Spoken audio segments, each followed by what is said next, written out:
On this week's episode of Marketing O'Clock, ChatGPT suggests and Google just invests. Shopping is getting put to the test. PMAX is finally counting the cost with new reporting.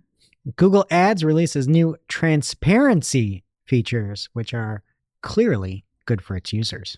All on today's show. Welcome, you are listening to Marketing O'Clock. Just stay tuned. Digital marketing news, but let's get specific. Digital ads, SEO and analytics, social media and more. Pretty much everything that'll make your website perform. With new shows every Monday. We give you the news with sass and puns and definitely hot takes. Thank you for tuning in. You know what time it is. It's officially Marketing O'Clock. Settle in, sit back, keep it locked. Hey there, I'm Christine Zernhouse. AKA Shop. I'm Julia Matier. And I'm Greg Finn. And it's officially Marketing O'Clock. Here on May 5th, 2025. Happy Cinco de Mayo, everyon. Let's go. How fun. You guys getting some margs tonight? Watching with a margarita. It's Monday, probably not. Oh, I indeed will be. Yeah, it will be. I hope you enjoy. But we are celebrating with some really exciting PMAX updates today. Earlier this week, Ginny Marvin tweeted the drum roll emoji. She said, major PMAX reporting updates on the way. Channels, search terms, and assets. Thanks for your feedback. So first of all, thank you so much for the shout out, Ginny, and for calling my whining and complaining feedback. I do feel bad for her because these are really great things that she's going to announce, but we already knew about all of them. She never really gets to announce. I'd say there's one thing, though, in the entire announcement that was kind of an announcement, though. The asset level reporting. Is it? Yeah. I guess I can't keep track anymore. There's so many pictures taken at people's presentations spoiling everything. Yeah.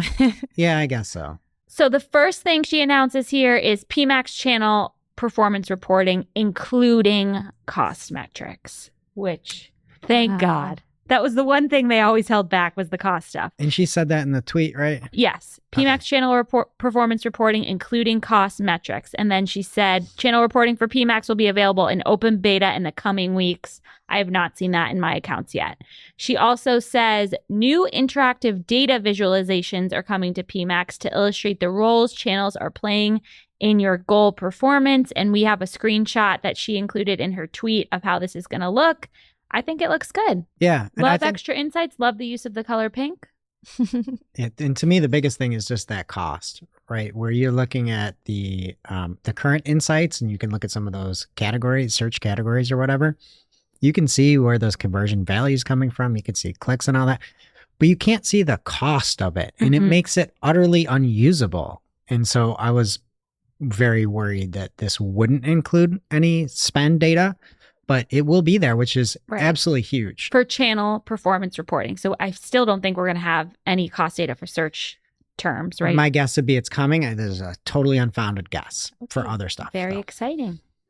She also says a new granular table view shows impressions, clicks, cost, conversions, etc. by channel. So that will be so great. Unfortunately, there is still nothing we can do about this. We cannot bid down on any channels, exclude any channels, but the insights will be there. So if you saw performance doing really well on video or something, you could double down on your video efforts in standalone video campaigns. I feel like that would be helpful. Just for the record, there's never going to be segmentation in Performance Max. It's not made to do that.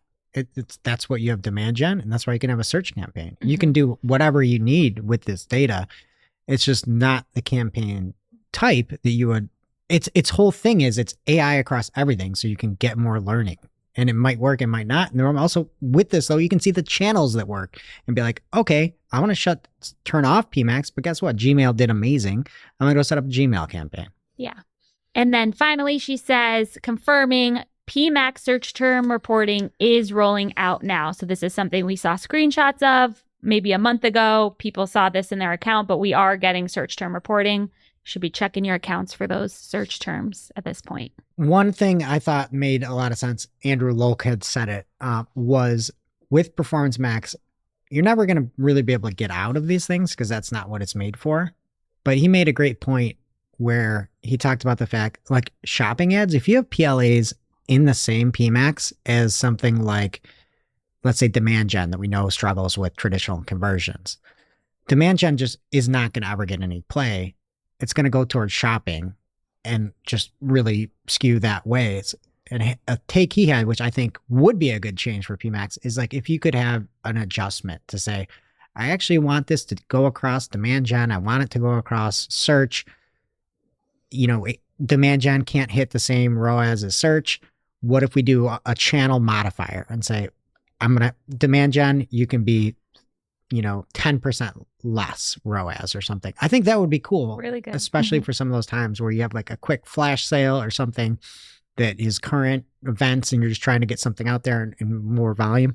I think that could be cool to help distribute it better, because that's the one thing that's tricky is not each one of these channels performs the same. Some things just can't hit ROAS like a search or shopping can. What else is happening this week? Well, the one other thing I wanted to just talk about from that announcement was the asset level reporting. I think that's really cool, and it's going across everything. So that's like not just a performance max change, where instead of having to rely on ad strength or just looking at the ads themselves, I think this might be one of the reasons why they're calling headlines assets and descriptions assets and everything assets, is when you go in there now, you can see asset performance, but everything is like blanked out except impressions. So it's completely useless. But if you can go in here and say, oh, this actual image that showed is outperforming this other image, and not just get a ad strength good, ad strength bad, I think that's super, super helpful. Honestly, we should have had this stuff already. It shouldn't have been blanked out like they do when they're just trying to be annoying to us. But I think that's a huge deal just for search as well. Julia, what news do you have for us? ChatGPT is getting shopping.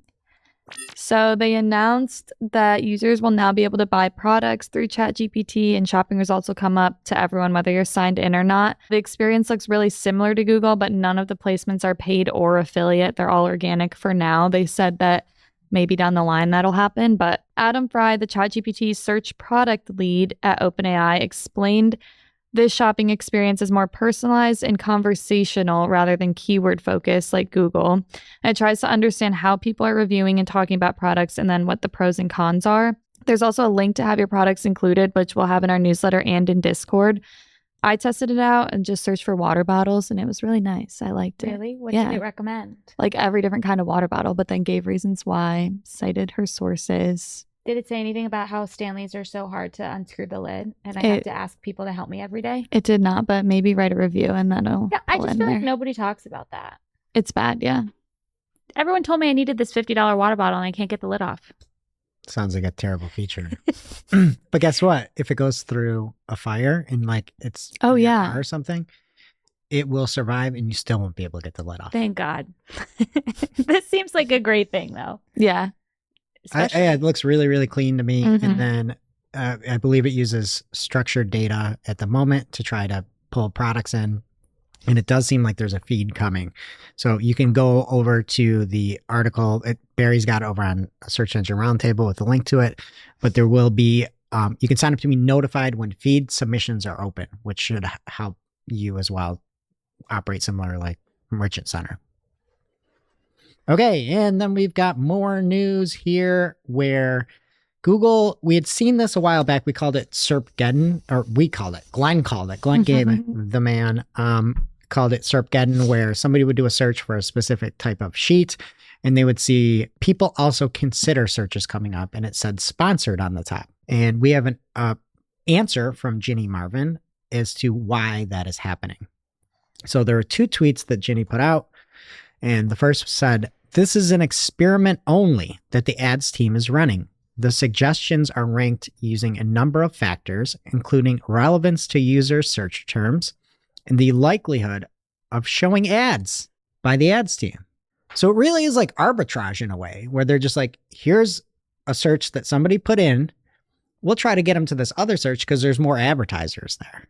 And it's kind of like next level thinking to be like, well, nobody's going to pay us on this query. Let's just run our own queries, call it, you list off more lucrative queries, call it sponsored on the top. Google is the one who decides the likelihood of ad showing, and then they're going to use that in their algorithm. Like, that doesn't make any sense. Yeah, boy. Yeah. Like, of course it's likely if they want it to be. Yeah. Well, I mean, if I think the bigger thing is if somebody's typing in like a very, very specific down funnel term, that's going to cost more, you know? And I did see that they're just trying to make more money off that user. Ginny also had another follow-up to Glenn and to Julie Bacchini saying, this is currently an experiment. Advertisers do not pay for clicks on these placements. And I believe she's talking about the people also considered other queries. And Ginny goes on to say, as part of this experiment, we label this unit as sponsored because it links to search results for commercial queries related to the search. Are these people who are even running ads at all? Or is it just pulling? No, from- the ad is really just Google with a commercial query because somebody put in a non-commercial query. So they're calling it sponsored, which at least they admit it. Yeah.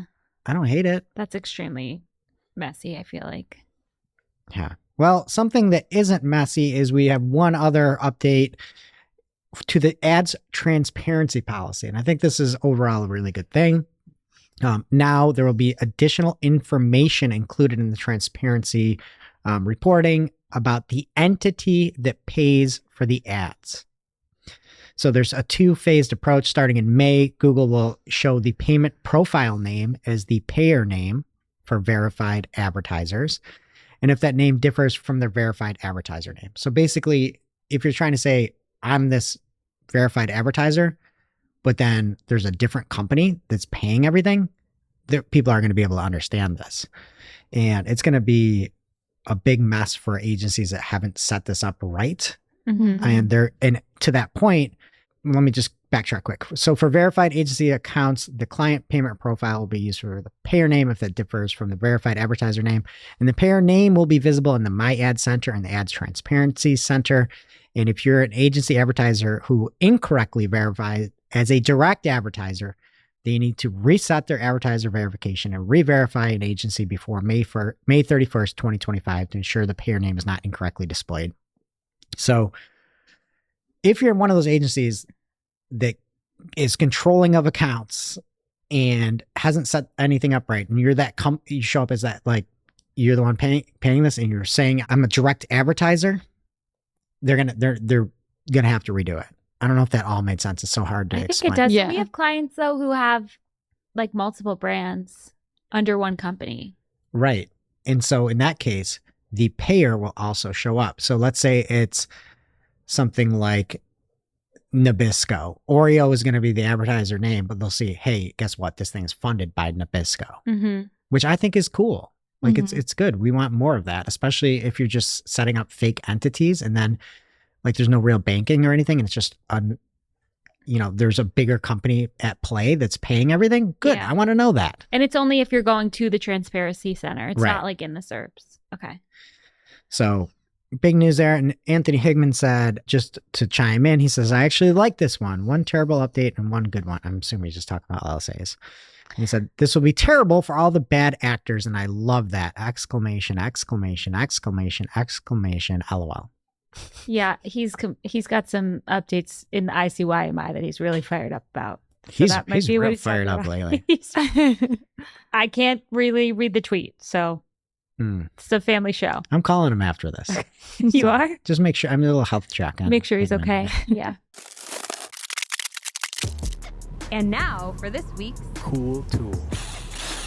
As a reminder, our Cool Tool segment is not an official endorsement or paid mention. We're simply sharing something we found in our travels that may be of use to our listeners and is really, really cool. This week's cool tool is from John Morabito SEO on X, and it's the world's first platform built exclusively for TikTok SEO, and it's called TalkTrack. Ooh, Right? I like that. That's nice. So it provides a full view of a brand's visibility within TikTok's organic search results. There's a keyword rank tracking chart that shows how videos rank for specific search terms. You can also see the difference between owned versus earned content, which I think is cool. And then there's a ton of engagement sites and insights and so much more. We'll have the link in our newsletter and in Discord, so check it out. Now it's time for this week's Take of the Week. This is a #fire digital marketing take with extra spice served up for you. We simply deliver the take for your consumption. We give no opinions. We don't influence. You make the call. This week's Take of the Week comes from Matt Bowen over on LinkedIn. And he says, a colleague of mine was building some demand gen and got probably the greatest headline suggestion of all time. He's got a screenshot, and Google's wonderful AI has recommended that the headline read, an error occurred. Oh good. my God. Test that Take one of the out. year nominee. Oh, An error occurred. it sure did. It sure did. It sure did. Yeah, facts. That is brutal. Frame it. That's so bad.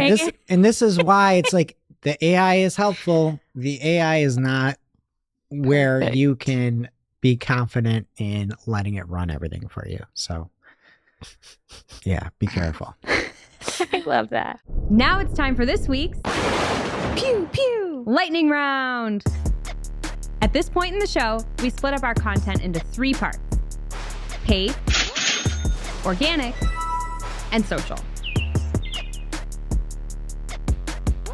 First up in the paid universe this week, Thomas Assell is sharing some good news for Google Ads people. The search theme limit has increased to 25 to 50 per asset group. So if you were limited before, you can go ahead and add some more search themes. I think that's great. Something a little weird. YouTube Shorts can now display as horizontal 16:9 ratio video ads on desktop. This is also How? via Thomas Assell. I don't know. All I could think of, I know we haven't seen him for a while, but I just thought of like Swaggy Pete, you know, with the question marks. Nick Young? Yeah. Yeah. Isn't that his name? Yeah. Like what? Who asked for this? And how would that even look? I don't understand how you do that. It says it will allow horizontal video assets to appear within the Shorts environment without needing to be reformatted to a 9:16 ratio. How? Sure to look great. Somebody's I got to hope spot a reel on desktop and send it to us. I mean, we've never seen anything automatically done be wrong in the past, though. Totally. Right. Yeah. No. An error has never occurred. No. Next up, Anthony Higman spotted pause ads on YouTube. So I get these on CTV, like I get them on Peacock sometimes, and I think they are the best ad format, like so clever. These are the new commercials Mm-hmm. because you Are they? pause it. They don't bother anyone. Mm-hmm. Do you know who's the goat of pause ads? What? Kindle. You see them on the TV? No, when you have the screen off, there's like that ad there, and it's like when you pick it up, it turns off, you know? But mine are always for books that have nothing to do with anything I would ever read. And then somebody picks up my book and thinks I'm reading like a Harlequin romance novel with a godless man on it. And I am not. I'm reading books about wives who kill their husbands, obviously. Like, Yeah. Obvious. so they could do better with the targeting on Kindle, but you're right. But I feel like they were the OG pause Yes. ads. But I love them. Like, I'm never more engaged than when I'm sitting on my couch and I need my husband to make popcorn and I'm just staring at the TV. That's true. Yeah. So the key details here, he says they appear as a static overlay when the video is paused. They are available for video reach campaigns using CPM bidding, shown only on YouTube in-stream ads, and they are currently supported in 35 countries. So be on the lookout for those in your accounts. I have a question. Mhm. What do you like better? These YouTube pause ads or Facebook notification ads like we were talking about last week? I've got possibly even worse one for you next. Oh, great. Google AdSense to show ads in AI chatbots. Great. No, thank you. The answer was I like YouTube pause ads more Yeah. than both of these. I figured that. Bloomberg reported that Google has already begun testing this within AI search apps iAsk and Liner, and plans. That was classic. And they plan to allow AI chatbot providers to include AdSense ads in their chat responses. I just think those would be like really, really low quality and Oh yeah. not asked for, but go crazy. Yeah, I just also don't know how it would match.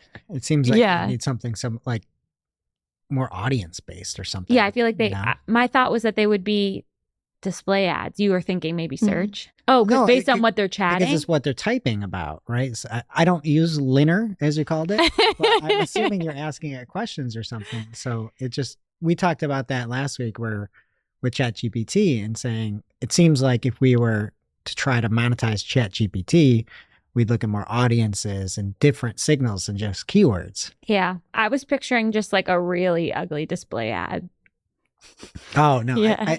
out of nowhere. Yeah, more for the search partners, I'm sure. Oh, yeah. Mhm. Oh, yeah.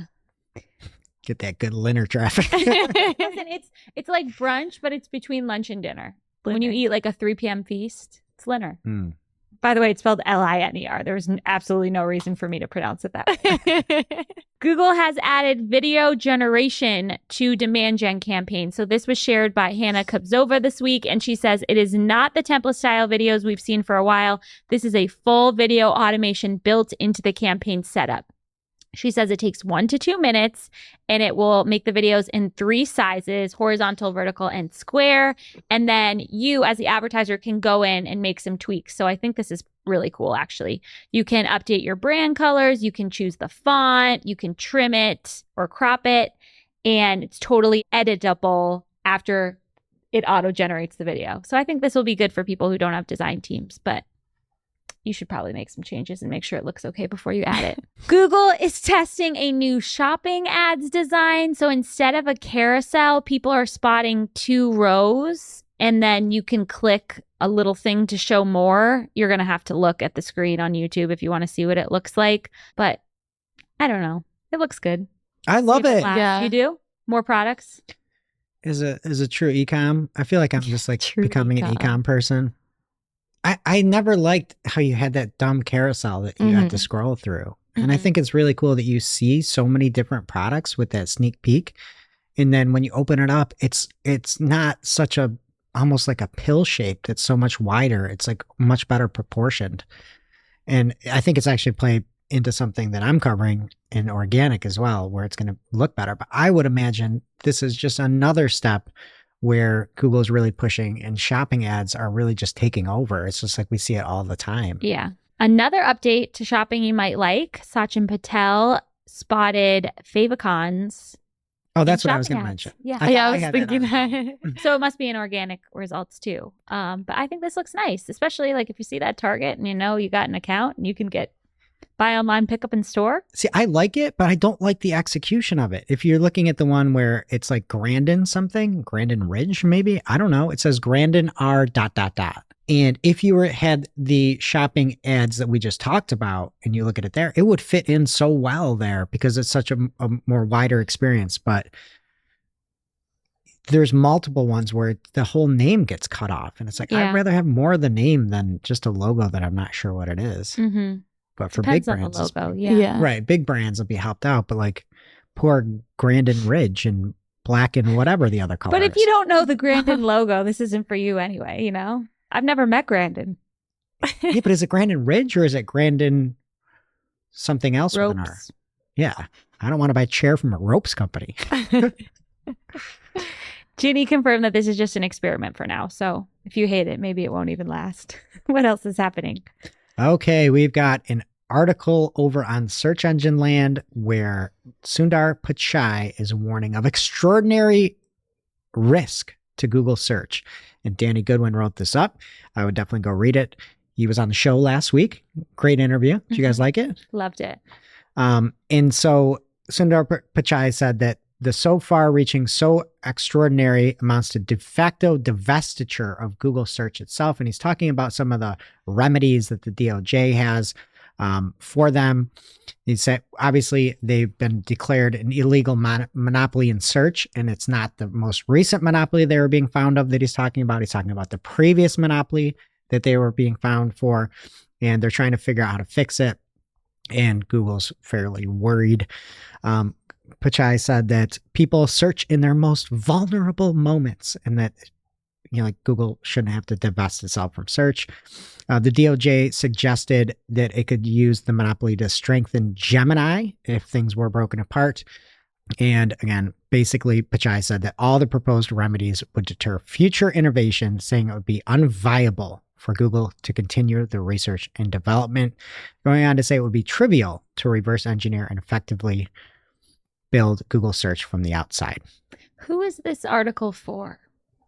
It's Judge who is deciding what's going to happen? It's Google going on their spin zone. That's what it is, saying like, hey, we can't do any of this stuff. Yeah. Like, it's like, yes, you can. You can do it. You do not want to do it because you have shareholders and you will be fired and you might be getting fired anyway. But you've been determined to be a monopoly and there need to be some remedies at hand. But they're just trying to get the best possible result. So whatever. They could force Google to divest Chrome, stop paying to be the default search engine, and share data with its rivals. Okay, next up, the FTC is formally seeking public input or data about whether and how large online platforms like social media or search engines may be engaging in content censorship, moderation, customer choice, or speech. So if you're interested, there's a document and they're saying, are big tech platforms suppressing or moderating certain types of content in ways that hurt competition or the public? What are you laughing at? It's giving, after that article, and then this, it's giving, raise your hand if you've ever been personally victimized by a regime in Georgia. No, but I think it's good. Like when X started, like stopped allowing like people to put links to whatever rival he was mad at that time, it's like, that is dumb. Yeah. You shouldn't just be able to be allowed to do that. If you had ever seen Mean Girls, you would know I meant that in the best way possible. Yeah.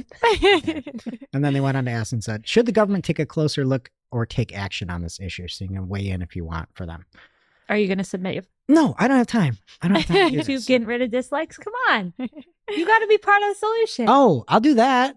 Yeah, yes, don't suppress my dislikes. Dislikes are so helpful. I want to know if what I'm watching is coaching, like training sessions, if it has more likes than dislikes. Mm-hmm. I'm still mad about that. Very like, and people say sometimes that I'm like fake my madness. Like I'm mad that there are no dislikes. Outrage for the sake of outrage. Right. This is real outrage for the sake of real outrage because I want my life to be faster and easier and better. Wow. Submit the form. I'm sure it'll help. All right. So YouTube is also testing new AI overviews carousel, which is great. So if you loved AI overviews, which everybody does in the SERPs, you're now going to be able to see it in YouTube. It will work when a user enters a certain type of query. YouTube will use AI to scan relevant videos and surface highlight clips that it deems most informative or useful. I think the biggest deal here is that YouTube is they can't use whatever that AI formula is they use on search. That's all zero click. Mm-hmm. Like search, the whole thing of AI overviews, just more searches and people don't click. With YouTube, they make money off of people watching the videos. So like if I was in the YouTube department, I'd be like, guys, we can't have this zero click BS. But I wouldn't be surprised if they did. Because- People are right. Yeah. Yes. We more people are staying on YouTube. It's like, yeah, they're not watching videos anymore. Yeah, I just Like people are really engaging with this, but like, no, you have to get people to videos. So I'm assuming it's going to probably be better than AI overviews in search, but whatever. This is from Search Engine Land. Very interesting survey. This is an Adobe survey. 36% of consumers start searching on Pinterest, not Google. Do you guys start on Pinterest when you're looking for something? mm-mm. When I'm looking for color drenching inspo. Color drenching. Yeah. What is that? It's when you paint. So I just moved, people. It's when you paint your walls, your ceiling, and like your trim all the same color. Wow. Are you Have gonna you done do that? Never seen that? No. I'm thinking about it. What Oh. color? But then you go look for inspo. I'm just like, I don't know if I'm tacky or what, but I'm like looking for paint inspo, and these people on TikTok are like, this is the most beautiful color of all time. And it's like literally Yeah. beige. yeah. Like I have white walls. I'm not going to take the time to paint them like beige or gray. Right. So boring. You agree with me? No, I do. What color are you 100%, yeah. considering drenching your room in? Like a dark teal. Oh, Ooh. I was thinking you would do like coral. I thought you were gonna say like purple, like a mauve. No, I already have a pink kitchen and a pink microwave, so I need to have some like Mm. non. Oh, fair. I might get in trouble. You should use Houzz. Houzz, or I don't even know how you say it. Is it a website? They have good inspo. It's like for home renovations, though. It's much better than like TikTok. I'll check it out. Okay, and then, hey, if you want more AI overviews, there are now spotted in the right-hand rail for local search. The example somebody put in is Toyota Marin near San Francisco. And what shows up to the right is Toyota Marin is located at this address. It's approximately a 15-minute drive from Novato, a short distance from San Francisco. This isn't the worst thing in the world, but you know what's even better? A map. It used to be there. The map that used to be there was also very helpful. Yeah. What are we doing? I'll take the map. And directions. Like, what are we doing here? Okay. Speaking of what we're doing here, I actually blew a head gasket on its new, I don't know if you guys heard it. There were people coming into the office and they're like, I heard you yelling from the parking lot. What day? It was on Wednesday. Okay. So Wednesday, I think it was the 30th. I was yelling at Morty very loudly. So Google is testing linking reviews button on the local panel to AI overviews. And what happens is you see almost it's like that little dialogue box that you do for reviews. Mm-hmm. And it didn't work with Morty. Let me see if I can do it and work it with you guys. You guys are sometimes get my vibe a little better. Shep, if I click on a box that says reviews, what do I expect to see? A review. Okay. With this new test, they're showing content that is pulled from the website. So there was somebody from Hayes Digital Marketing had searched for their name. They saw the reviews. There's a little star in there so you can know that it's an actual AI generated review. And you get to the answer and it says, Hayes Digital Marketing has been credited with significant improvements in Google rankings and social media presence, leading to increased sales according to Hayes Digital. It's just pulling content from the website. It's probably like a testimonial from the site. Yeah, it's not a review. That is Yeah, not what a stupid. review is. Like, that's what I don't understand. Like, who would look at this and say, I like this? Hayes Digital Marketing. Yeah, really. I mean, I'm sure they're very good. Sorry, it said, clients mentioned increased sales, improved SEO, and professional service from owner Todd Hayes. But it's right from their website. Keep it up, Todd. So yeah, I'm sure they're great. I just, when I'm looking for a review, the last thing I want is a summary of a website. Yeah, that's bad. That's really crazy. Today I was searching for reviews and it took me like so long to get there. For what? A potential client. Greg knows. Those reviews. All right. And from Himashu Sharma, there is GA4 news. Google is removing the key events report that was under data and display, and it's updating the events report. So it also reports on key events. The key events report is retiring, and there is a new report rolling out called network settings. I just have trauma when I think of GA4. Yeah. I get in there, I get all the information I want, and it's sampled. And I'm like, oh, I just took so much time to try to get this, and it's not even real information. That's so bad. And from Search Engine Roundtable, Google has a new feature that's track deals from the search. It's a little lever you can turn on if you want to. I'm assuming you have to search for something very specific, like an actual product. Like, I don't think you want to just be like, soccer balls or something like that, or you just get a ton of information. I also don't know how you get notified with this either. If it's like flights, you get emails. Yeah. I was gonna And then say you that. never Yeah. unsubscribe and you book your flight. And then up until the day of the flight, you're getting emails like all the time about Yeah. price changes. It's so annoying. Oh, well, you can get that for products if you want, Shep. Great. All right, and Bing is testing a new AI answer summary in the search query. And question here was walking aids, and then Bing gave walking aid examples and would kick you over. The screen like shifted in the video, so I think it just sends you to a different search. So somebody's looking for those walking aids, and example was wheelchair, and it would just kick you to a search for wheelchair. So whatever. There's just AI everywhere, and every now and then it's something that helps out, but like for the most part, Yeah. an error occurred. Mm-hmm. And here it occurred. We should get a shirt. Yeah, we should just make that little button an error occurred plus. That's good. All right, what do you have in social, Julia? First for social, there's a video of Mark Zuck explaining how Meta is creating personalized AI friends to supplement your real ones. And then he like talks about in the video how average Americans have 3 friends, but they have the demand for 15. This is so sad. Yeah, before they get too busy. And so he's saying how people don't have enough connections and they feel generally alone. And he thinks that over time, people can have more AI friends and it'll fill that space. How does he honestly think that this is something that people would need want? or is like good for mental health? This I is don't really know. sad. But yeah, I was having a nice day until I heard about this. it's bad. And by the way, I do have 3 friends. What's so bad about that? Yeah, right. That's Okay. a good number. I'm happy. I'm doing good. I don't know. I think I mean I would never use it. I try to look at like at the good in things, and I could go on a tangent if you want, where I couldn't find the good in something. Like I could see this being something really helpful for like old lonely people.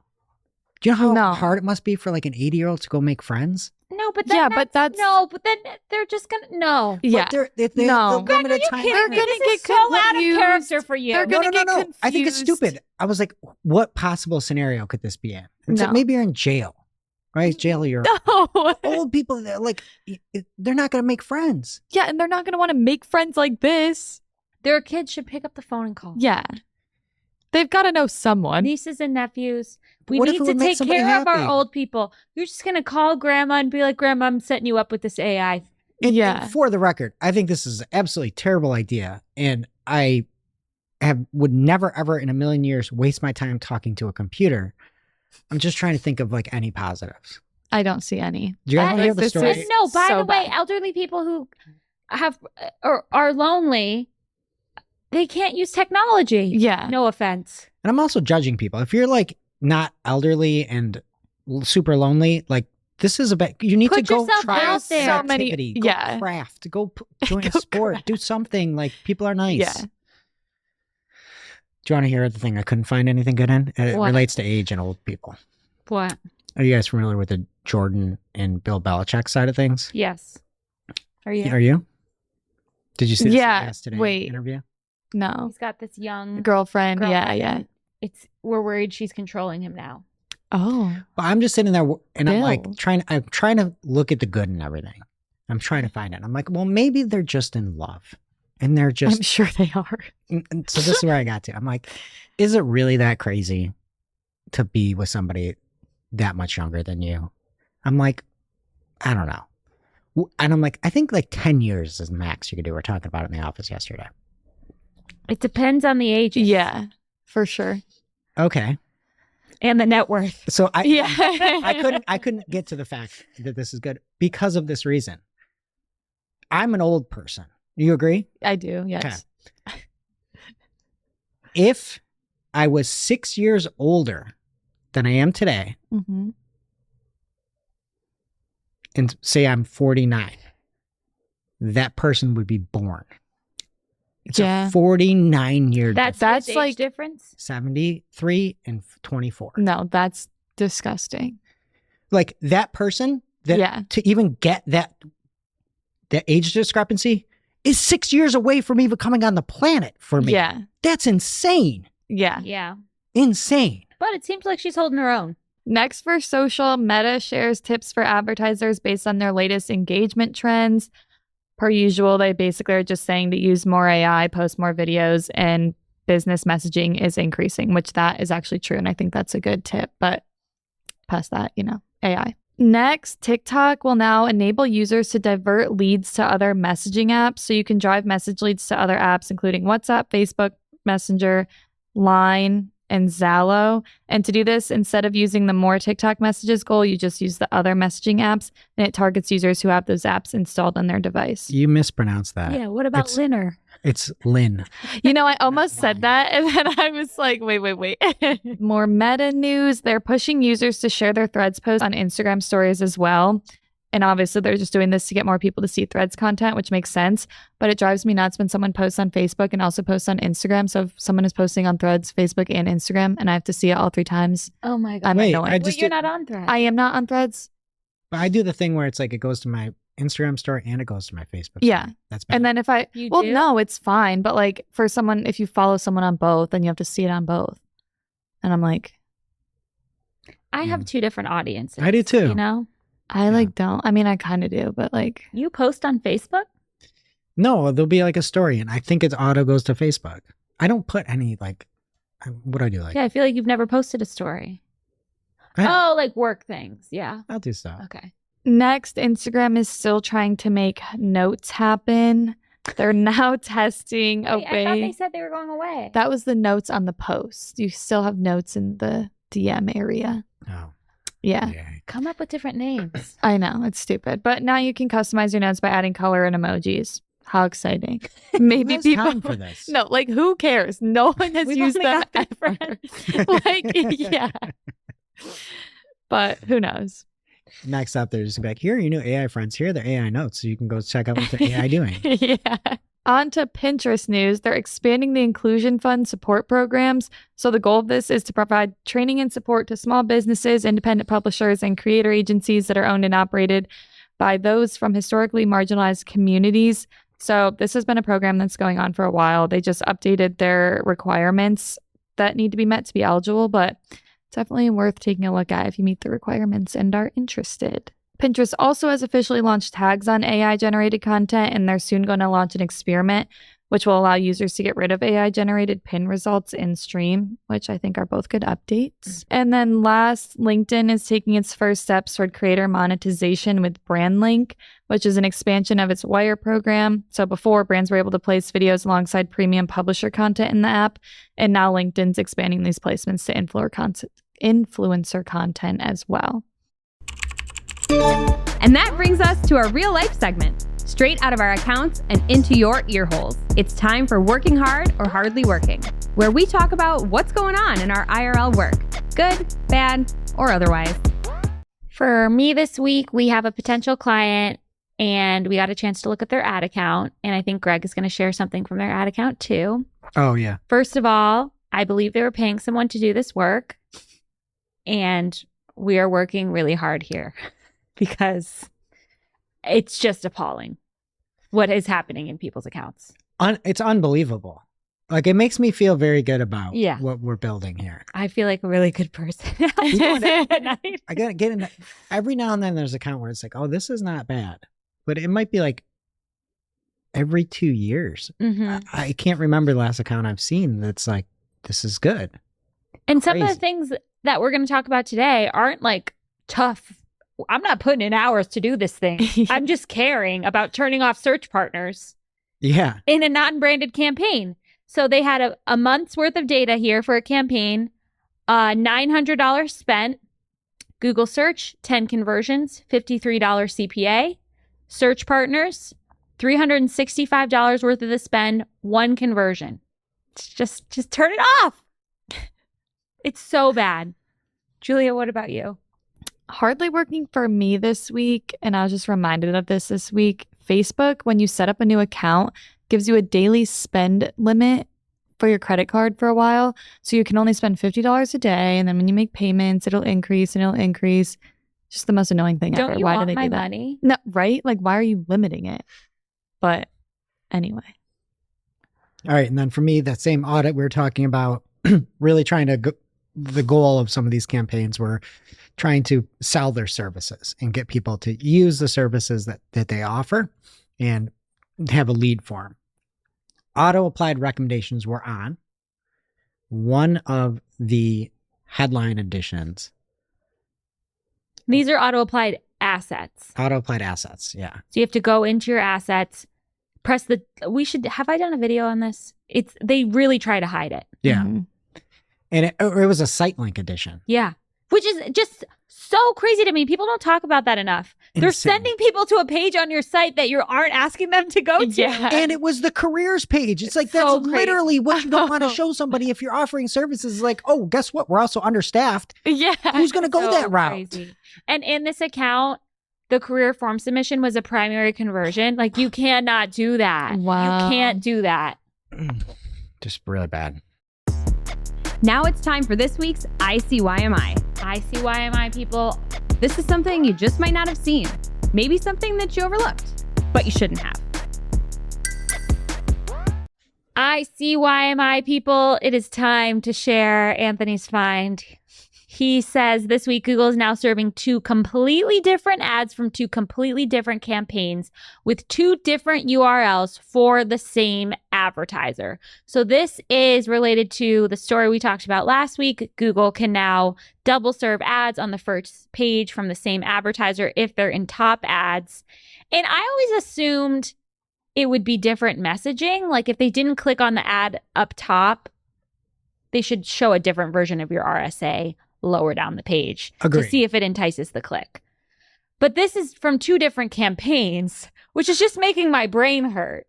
That's all Anthony said about it? Oh, then he said, this is going to be an effing nightmare. F star K K K K K K K K K K K K. You Google, you effing bags of ass.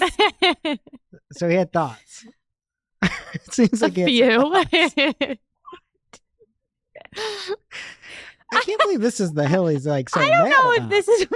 this is making me that mad. I would just like an explanation of why, if this campaign A is eligible for this, would campaign B be? What is the auction anymore? Yeah, and I wasn't under the assumption that this actually happened. I thought, because that would really mess your metrics up. I thought it would show the same ad on the top and the bottom. And then that's why I'm like, well, it doesn't, who cares about your CTR? It's going to just look at conversions. But you can then, you'll have impressions and no conversions in one campaign, and then impressions and conversion. It's odd. It's odd. Mm-hmm. You're just like competing against your other campaigns. Great. Now it's time for our must-read marketing article of the week. An article so advanced, so in-depth, so detailed that we simply cannot cover it in its entirety on today's show. This week's must-read marketing article of the week comes from Callie Kessler, and it's called How to Control What You're Spending on Brand over on our blog over on Cypress North. Got a lot of great content. We got some cool BigQuery stuff coming out as well that will be launched by the time you hear this. And this is a second part in sort of the way that we look at brand here at Cypress North. The first part was really how can you see and identify and assess how much you're spending on brand. And then this is like the nitty-gritty controls as to, okay, now you know what you're looking at. Here's how we implement things. And Kelly goes through all the different ways you can have negative keywords, breaks each one of them down, and then talks about getting rid of branded traffic, how you can do it, campaigns, accounts, all that stuff, negative lists, and then also brand exclusions and inclusions, and how you can try to make sure that you're really looking at the right stuff. That account we were looking at that we talked about earlier was a mess. There were brands included in non-brand. I mean, it's just a disaster. And if you don't think about this the right way, you end up thinking that some campaigns that are working really well, that you think they are working really well, and it's really just because they're propped up by brand. And like, you still want to do that. In many cases, you need to protect that, but you need to do it in a systematic, correct way to do it. So I highly recommend this if you want to see the way we approach it. And thank you, Callie. And now on to our playlist of curated songs to work to. You can head over to playlist.marketingoclock.com to listen to Marketing a Playlist. Julia, what will you be adding this week? I'm going to add The Alchemy by Taylor Swift. I'm still on my Kelsey Ballerini kick, so I will be adding Would You by Kels. Greg? I would not add that song if that was a question you were asking me, but I'm going to add Pavement by Mallrat. Would you add that one? Why are you always adding Mallrat? And who is he? I like her. It's a girl. Her? Yeah. All right, that does it for today's show. It is now officially not Marketing O'Clock. Thanks for listening. We miss you already. I can't wait to see you next week. Thanks for listening to Marketing O'Clock. If you're looking for more information on today's topics, head over to marketingoclock.com/newsletter to receive every single article we covered. We share the news as it breaks in our Discord community. Head over to community.marketingoclock.com to join.